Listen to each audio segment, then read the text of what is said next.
Joining us now, Sandra Smith, co-host of America Reports, and Brian Kilmeade, host of Fox and Friends, two of my great friends and favorites. I feel like you needed Lee Greenwood's God Bless America. I know, it was unbelievable. Playing during that monologue. Well, I actually tried to work the July 4th thing in. We saw the flag. And I was there on the first Labor Day in 1882. It was a beautiful day.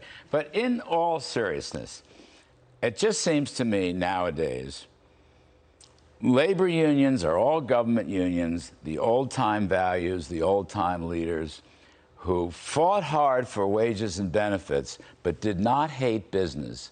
Those days are gone, and I think we're the worst for it. But you have to be invested in the country. And, you know, one headline that kind of got away from us during this Afghanistan debacle, Larry, was the Tax Foundation coming out with this statistic. 61% of American households did not pay $1 in income taxes in the year 2020. Mm-hmm.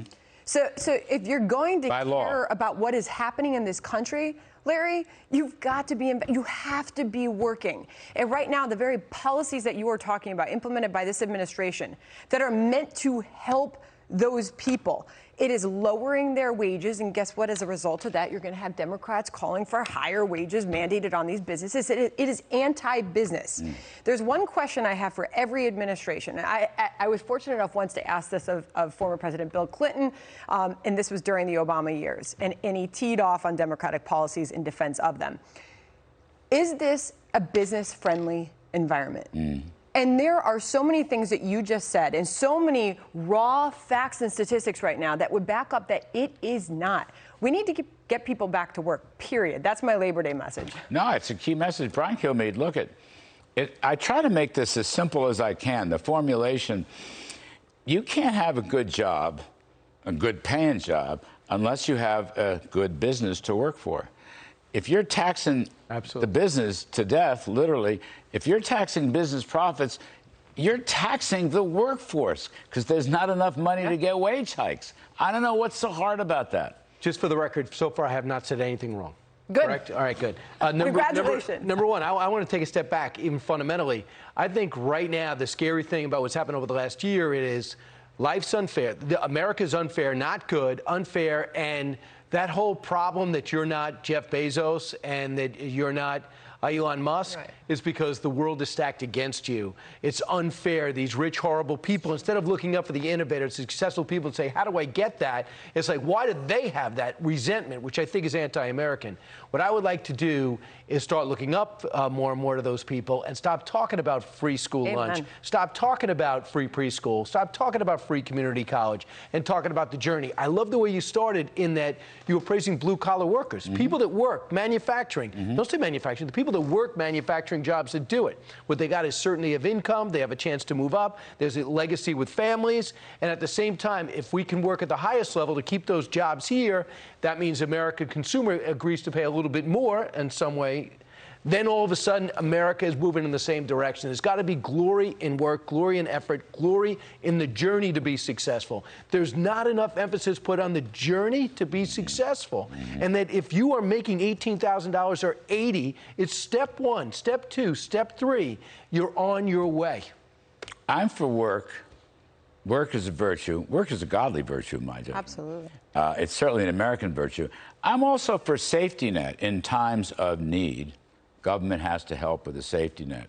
But what you're going through here is this lunge towards additional Great Society type welfare with no workfare, no work requirements, no emphasis. Look, we had bipartisanship 25 years ago. Bill Clinton and Newt Gingrich passed the most important welfare reform bill in our history up to then, and it had work requirements and workfare in it. That is being abolished today, and that is going to hurt the workforce, it's going to hurt the country, it's going to hurt the economy.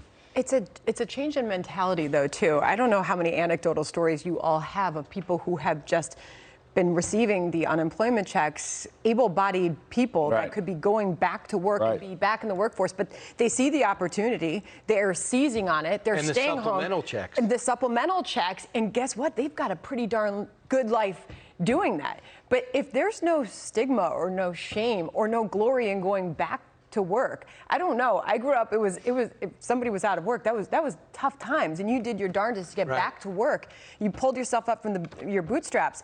I don't, there's a change in thinking of that. Yep. I think that we've all sort of witnessed throughout this. I mean, God, we know there's so many families out there that needed help through this pandemic and still do. But there are so many who need to get back out there. But there's not the incentive to do that. And I don't know that I quite understand that, to be honest with you. Well, I mean, for the last year and a half, through no fault of our own, unlike 2008, there were people that made mistakes. In the pandemic, it was China. And now we've got to find out exactly what happened. But for the most part, weakness right now. Yeah, from Brazil to America to New Guinea, everyone felt it, got it. So now that we're ready to go back to work, don't worry about paying your rent. Don't worry about paying back your student loan. So we're telling people, there's no deal. There's no societal deal anymore. There's an excuse not to do just about everything. And now I get really worried that now that we're ready to get up and going, if you look at your numbers, we should be flying right now. The economy should be doing great, but yet there's an administration saying you're not doing great. I need more money in the system. We got to continue to flood the zone. We have to give supplemental insurance. We need incentive for ingenuity, too. I mean, we've gotten to this place where we're so reliant on countries around the world. I hear you talking about it. I mean, we're relying on this semiconductor business that you've been talking about. In Taiwan, where's our ingenuity? Since when have we become the global follower of these countries around the world? I mean, why can't we be leading? We should stop penalizing success. Amen. We'll go back to Jeff Bezos, okay? Years ago in another show on another network, a pal of mine and I had Bezos on. The first quarter he made money, a profit, a long time ago. In those days, he was an online bookstore. But politics aside, I think Jeff Bezos is a fabulous business person. And I think Elon Musk is too. And I think men and women who succeed in business. But guess what? There are people running diners on your local corner, your local small town. And that my heart goes out to these people because, Larry, you've seen them. They can't get waitstaff in. They can't get dishwashers in. They can't hire people right now. They're doing it all themselves. I just don't want to penalize anybody who's being successful, whatever it is, at whatever level, because they're the ones that built the economy. Last question, Brian Kilmeade. Washington, a.k.a. the swamp, I think has a pretty big gap between itself and its values and the values of the middle-class workforce we're talking about. I'll give you the last word. But they have a lot of words. You look at this president, everything, good union jobs, I'm middle class, I went to Scranton. He says the same thing over and over again, and he has his people say the same thing. But what do they do for them? What they do is they try to get money, print money, and get it to them while resenting success.